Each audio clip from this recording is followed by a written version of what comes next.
Coming to you from the Deep South, this is the Blue Collar Leadership Podcast. High impact leadership is not reserved for leaders, and it has nothing to do with your position, title, or rank. However, it does have everything to do with your character. It's time to climb to the next level and beyond, personally and professionally. Now, let's start making it happen with your host, Mac Story. Hello and welcome to the Blue Collar Leadership Podcast. And thanks for listening. Today you're listening to one of 15 episodes that I recorded with my wife, Rhea Story. So you'll be hearing both of us speak together.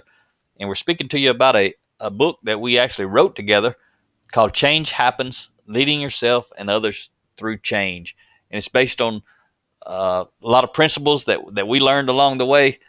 And we'll share some personal stories, some things that are not in the book. But as you listen to this, if you enjoy listening to Rhea, and I'm pretty sure you will, make sure you check out her podcast, which you can find on your favorite app by searching for her name, Rhea, R-I-A, Story, S-T-O-R-Y. And also, she's all over LinkedIn. She puts out a lot of content. She's got a lot of books on leadership development and personal growth. So be sure to check out Rhea. I hope you enjoyed today's episode. Hello, everyone. Rhea and I are excited to be back with you today to talk about part 11 of 15 on our series on our book, Change Happens, Leading Yourself and Others Through Change.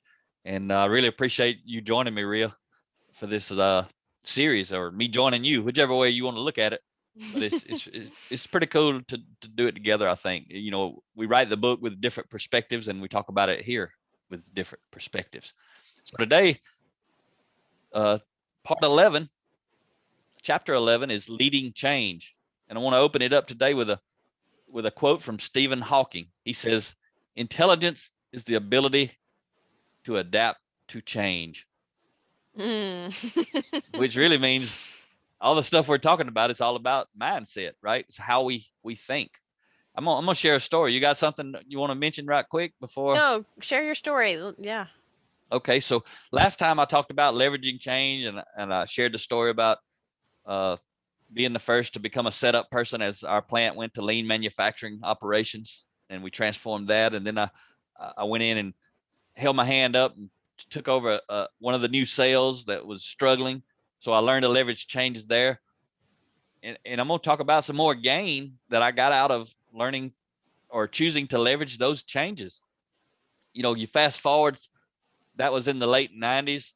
If you go to maybe 2005, by 2005, I had went through several different engineering jobs, and was at a different company. And in 2005, that company had been around almost 100 years. They had never done lean manufacturing at all. So they were doing what my company had done back in the late 90s, except for they didn't really teach us how to do it. They did it to us instead of with us.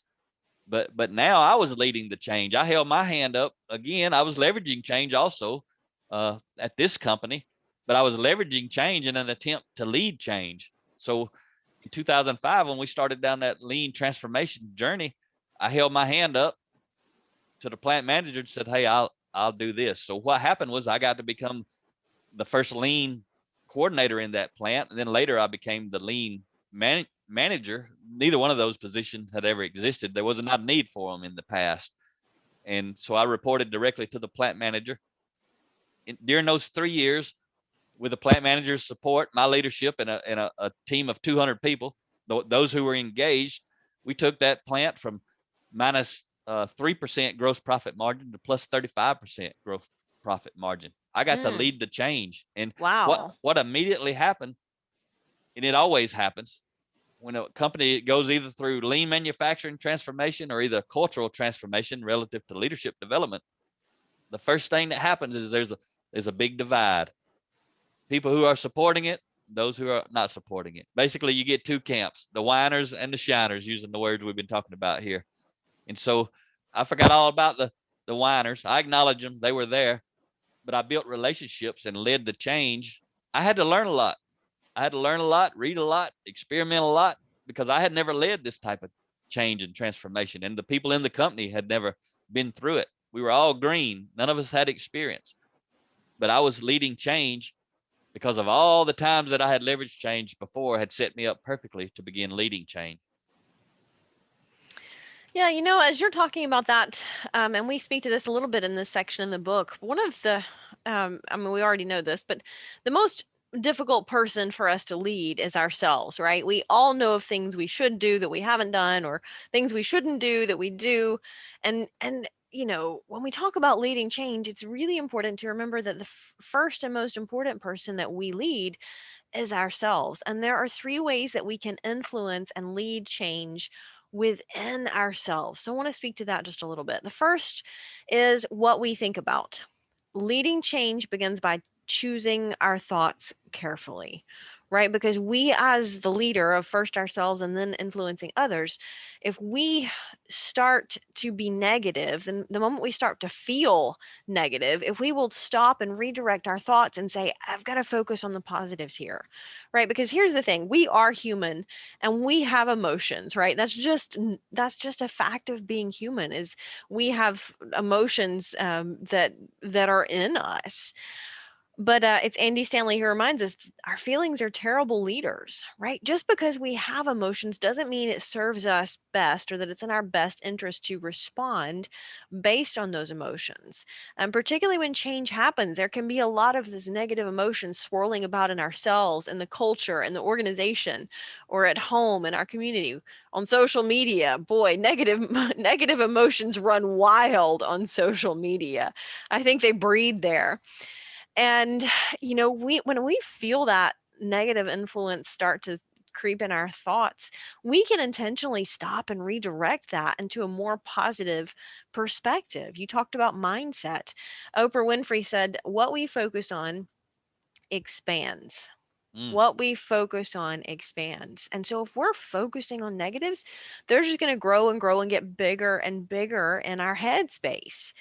And that's especially true when it comes to times of change. If we're focusing on the negatives, they're just going to magnify until they overwhelm us. And the same is true if we focus on the positives. If we focus on the positives, we'll see more of them because we'll be looking for more. We'll be looking for more positives. And that's so powerful. Yeah, that's true. I mean, this time, I want to say last year, but it ain't just last year. It's just this time that we've spent in the pandemic. There's a lot of people thinking about a lot of negative stuff. The Mm, elections too, where in the middle of all of that. So you had all the negativity from elections. You got all the negativity from the pandemic and all tons and tons of stuff. And that was a constant battle for me because I wanted to be, uh, I want to be up on current events, and I still do. But just trying to keep aware of what's going on in the world. You can't do that anymore because the news and the social media is all so negative. I mean, you can keep up. What I'm saying is you can't keep up in a positive space. I mean, the mm, people who are trying to tell you all the stuff that's going on in the world, the news people and a lot of people on social media, it's wrapped in pure negativity. So that was a constant battle for me because I want to be a positive person. So, I finally decided I just had to pull back from a lot of that. And you and I have those conversations, but I had to reset in 2021 because I had just had enough of all that negative stuff in my mind. And what we hear and what we allow in there is it does a lot of damage that we don't even understand that it's doing until it's too mm. late. And I just wanted to prevent that. Yeah. And that brings us to the second thing. The second way that you can lead and influence change within yourself is focus on what you're telling yourself. You are the most important person that you are ever going to talk to because you can't run away from the thoughts that you have. Right? You cannot escape the things that you tell yourself. You have really no choice but to be influenced by what you tell yourself because it's here and you can't turn it out. You can't tune it down. And so when you tell yourself negative things about the situation or what's going on, you listen, and that's going to affect you emotionally. It's going to affect your feelings, and that's going to affect your actions. And then you start to just kind of spiral. And what you tell yourself carries so much weight in terms of your mental state because you can embrace change by looking at the situation honestly and evaluating what am I telling myself about this change. And as I look back over this past year, um, it's so easy to see, for me, the big thing this year was not going to the gym, because that's, a way to exercise. And so it's so easy to say, well, man, I can't go to the gym right now. And so I can focus on that and what I don't have, and I can find myself getting bitter about it. Or I can focus on, well, I can still do this. I can still go for a walk. I can still go for a run. I can get outside or hike, or what can I do instead? And right. And we've talked on that before, but it's so powerful when we start to look for what we can do and when we tell ourselves what we can do. And a lot of times when change happens, we'll catch ourselves, or maybe we don't, that's even worse, telling ourselves it was better before. Right? When change happens, especially I think this happens at work a lot of times, or maybe personally too, but when a big change happens, so many of us spend our time saying, "Oh, it was so much better before," right? The good old days, back when we didn't have this or we didn't have that. And I mean, it's human. It's normal to experience some of that, but realizing that our influence depends on us saying, "You know what? There might have been some good things about the past and the way it was, but let's focus on the now, because we can't get that back, right? That's change. It's gone. We can't get that back." Yeah, and you're saying some good stuff, Rhea. And we're talking about, again, the title of this book, Change Happens. And then the subtitle, most importantly, is what we're covering right here, is leading yourself and others through change. Because we're talking about leading change, but what you're talking about, Rhea, is leading yourself through change first, because you got to be able to do that effectively before you can lead others through change as a leader of others or an influencer of others. But this second point you made about, what you tell yourself relative to leading yourself through change, it is powerful because we are always listening. I've never had a thought that I didn't hear. How about you? Nope. So you have to be careful about what you're thinking about, because you're always listening. And I'm gonna tell you this: you got to be careful too, because whatever we tell ourselves, the thoughts we have, we tend to believe it, whether it's Hmm. true or not. We tend to believe these thoughts. So we got to spend a lot of time. It's why we grow and develop ourselves so much, because we're trying to shape our thoughts to align with reality, true reality, not reality that somebody's spewing somewhere, some negative person, but with true reality. We're always listening, and we're always trusting of our own thoughts. So we got to be very careful about those thoughts. But you can Mm. change them at any moment. You can change your thoughts at any moment. Yeah, I like that. As you're saying that, the analogy to me comes through of, your thoughts are just being filtered through your head, right? And what filter are you using? Are you using a filter that's going to purify and clean and come out better, or are you using a filter that's going to contaminate? And the third way that we can lead and influence ourselves through change is focus on what we're telling other people, right? We've talked a lot about what we're telling ourselves, and that's so critical, but also, what are the words that we're actually speaking? Right? Are we talking about negative things? Do we embrace negative words? Because it's almost like speaking out loud just makes it feel that much more true, right? So when we start to think negative thoughts and then we start to talk negative words, it just almost cements it in stone. And the more often that we repeat something to someone else, the more we believe it ourselves. And at some point we start to just believe that it's true without a doubt, because our words carry so much weight. And it's almost like a part of our identity that I'm reading a book. I just finished a book. You're reading it now, Mac, on the levels of attachment that we go through in our head, and the way we create our own beliefs. And a big part of that is sometimes we get so attached to what we're saying, or a belief that we have, or perspective, mindset, that we forget that it is our mindset, right? But we don't see the world as it is. We see the world as we are. And Mm, so when we're looking at things through a negative lens, a negative pair of glasses, so to speak, then everything is tinted with that negativity. pretty painful.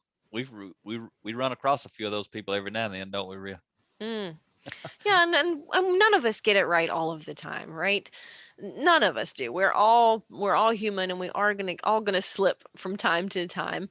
You and I talked on a previous episode about relative to the changes that you've made in your diet, and I know that you've had to make some pretty drastic changes to that. And yet it's probably a challenge sometimes to keep a positive perspective about that. Yeah, and the quote that we share in this book by Jim Rohn fits right there so perfectly, that life does not get better by chance.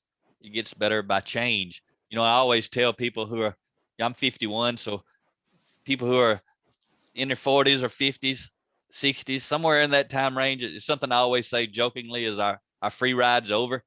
Because for most people, you can kind of do what you want to do to your body health wise from 20 to in your 20s and your 30s, but it's going to catch up to you at some point. You know, if you're eating a bunch of junk and or you're drinking a lot of alcohol, you're smoking, you're no exercise, no fitness, all that sort of stuff, you kind of get away with it in your 20s and 30s. Depends on how bad it is. It might catch up with you in your 30s or 20s, but if you just kind of average, it's going to catch up with you, and then you're going to start having all this stuff starts happening to you when you're in your 40s, 50s, or 60s, usually somewhere in there, but it's going to catch up. And once it catches up, you're not going to get better by chance. You know, you can get there automatically, or accidentally is a better word. You can get there accidentally. You can get into poor health kind of accidentally, but you're not going to improve your health accidentally. Once you get there, it's going to take intentional thinking and intentional action to get you there. Hmm. You know, I can remember, particularly being in a large organization, it's very, you know, it's very easy for leaders in an organization to hear about the whiners and the shiners, right? So as we talk about what are we telling other people about things when change happens, and a lot of times there again, we are missing out on future opportunities because the top level leaders in an organization are listening, right? Then, and they might not hear about it directly from you, but they hear about your supervisor or manager or leader talking about you. How did you embrace change or not? What did you say when maybe it was a change in your work schedule or your change in your work hours? Like, how did you respond to that? Because when we respond to positive things in a positive manner, that doesn't increase our influence a lot. When we respond to negative things in a positive manner, that's when we increase our influence, because it takes someone who's doing more than average, right? And no one gets excited about average, but the reality is that a lot of people, particularly relative to leadership and leading change, are not embracing it. They're not shining and being positive examples and leading through that positivity. A lot of people are, maybe the average is to just, at best accept it, at worst try to, drag your heels kicking and screaming to keep it from happening. And so it is easy to stand out in such a positive way because the leaders in an organization are listening and looking, and their job is to pull the organization forward, right? And so they're looking for who's helping them, who's on board with this. Yep. Henry Link says, while one person hesitates because he feels inferior, another person is making mistakes and becoming superior. And it doesn't mean superior over other people. I don't think that's what he meant. That's not certainly not what I mean when I read it. I mean superior relative to knowledge, abilities, and experience. You know, people who are willing to make mistakes. Because when change happens, somebody's got to make mistakes. Change does not happen usually nice and usually not nice and smooth, because all kind of things pop up that no one expected, no one had thought of, because they never experienced it. That's why it's called change. You ain't never been there before. So then once you get there, you realize there's lots of things that are happening, good or bad, along the way. So a lot of people, when change happens, they just sit back. They sit back and watch other people make the mistakes. They don't realize when those people are making mistakes, they're learning and they're Mm, growing, and they're going to be better prepared for the future when the change happens. So I talked about, when we opened this episode, I was talking about leading change internally as a lean manager and a lean coordinator and a lean manager in the company that I was in. And, since leadership is defined as influence, a formal leadership position isn't required to lead change. You simply need a desire to leverage your influence by applying the principles you've been learning. And I tell you what, the quickest way to leverage change and lead well is to get results. And when you get results, you build trust the fastest. relative, to a competency. That's the quickest way to build trust, is relative to competency, by getting results. And so, when I started leading lean in that organization, I was the lean coordinator or the lean manager. When I started, for quite a while, no one reported to me. I reported to the plant manager, the top leader on site, but no one reported to me. Yet I was responsible for leading change, like we're talking about. It's one reason that I could share so much in this book and about the topic, because that's when I started literally leading change without a formal position of authority over anyone. But I was responsible for leading change throughout the entire company, our plant, I should say. But because we'd done so well, my influence grew outside of our plant, and I started traveling around the United States and to Mexico, supporting other plant managers. But in my plant, I was responsible for leading everyone from top to bottom through lean, and I had never did it myself. I'd never been there myself. So as a leader, I'm leading I'm leading the plant manager. I'm influencing him to support us. He knew all about it, though. He was supporting me. He had led it in other plants, but I still had to influence him. I had to influence all the staff managers, my peers, at my peer level, all the people in other departments who report up to some of those staff managers, some of them who didn't like me, who didn't like change, but I had to get results. I had to build relationships. So when you can implement change effectively in support of the leaders in a way that helps them accomplish their mission, they'll begin to figure out where you can make a bigger impact and how they can better position and utilize you. And that's what happened. When I started leading the change in the plant, it wasn't long, maybe 6 months or a year, before I needed some help. So guess who I went and got the help from? We had a job bid and that sort of thing, and people did bid on the job. So I got to look and see who was interested. But out of the people who bid, guess who I picked? The one who had helped and supported me, the one who had been leveraging change out on the shop floor in their own department. That was the individual that I picked to come help me. Even though I got a lot of feedback from the other managers, I didn't need to pick this person, because we knew that they were going to be leaving the company soon, because this person's wife was in college and they were from another state. So when she graduated college, which was coming up within the next 6 months or a year, this guy had already said he was going to be leaving. They were going back home. But I didn't care. I wanted the person who's going to help me move the organization forward the fastest. And that person's name was David. So I selected David to come join my team. And he and I done a lot of good there. But what was awesome was when David moved back, he didn't see all this coming, and I didn't either. And it didn't matter. It's, again, some of those unforeseen opportunities. Because he had leveraged change on the shop floor, he gained influence with me, the person who was leading change the most in the plant.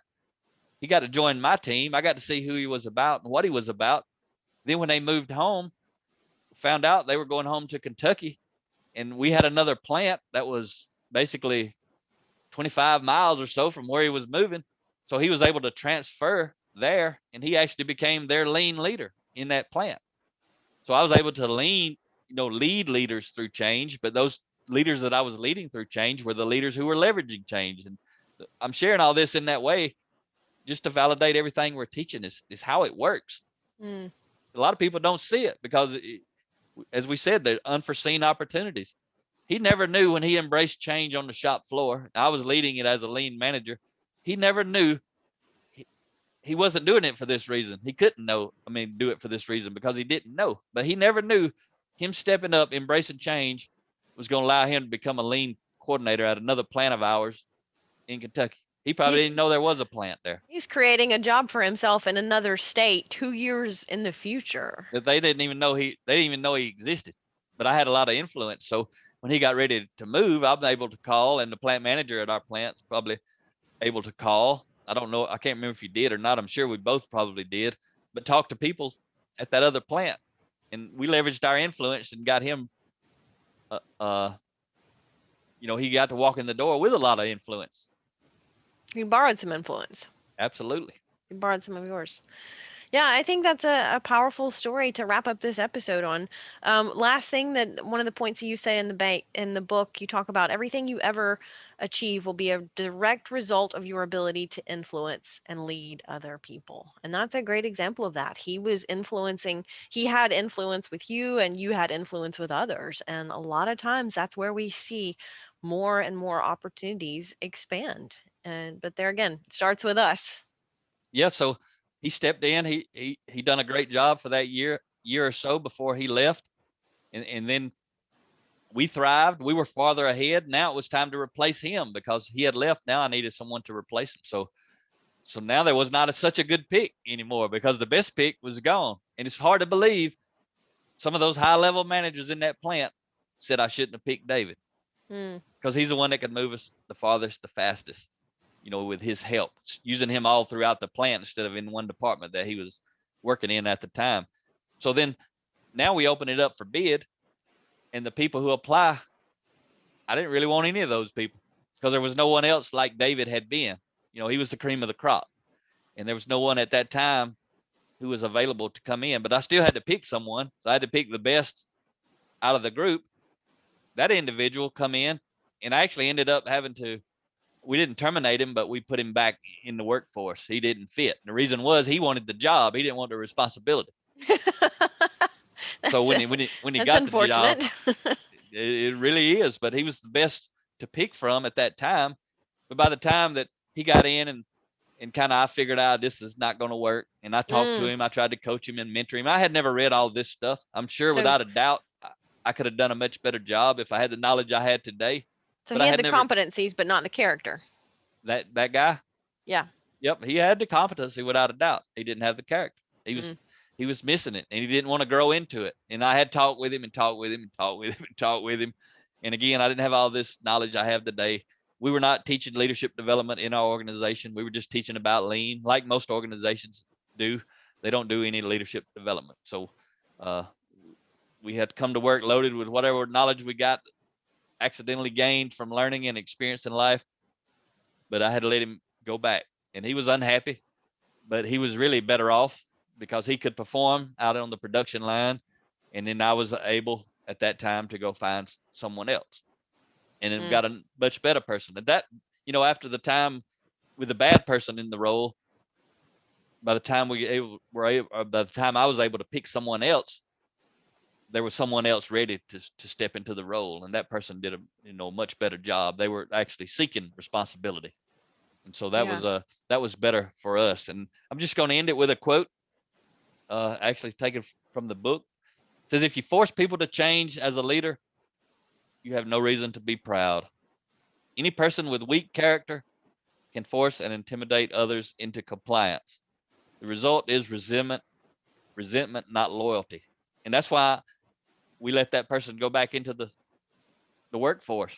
I was not going to force that person. That's not something I wanted to do every day, was walk in, have to think about, I'm going to have to force this person all day into this mold of who I want them to be. I wasn't going to do it. It wasn't good for me. It wasn't good for him.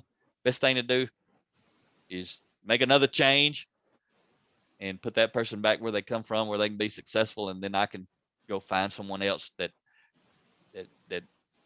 fits the mold because that's who they are. Yeah. Great point to end on. I know next episode we'll be talking about communicating change. So we're going to really get into that perspective of it in the next episode. Yeah, that's a big one. So talk to you next time.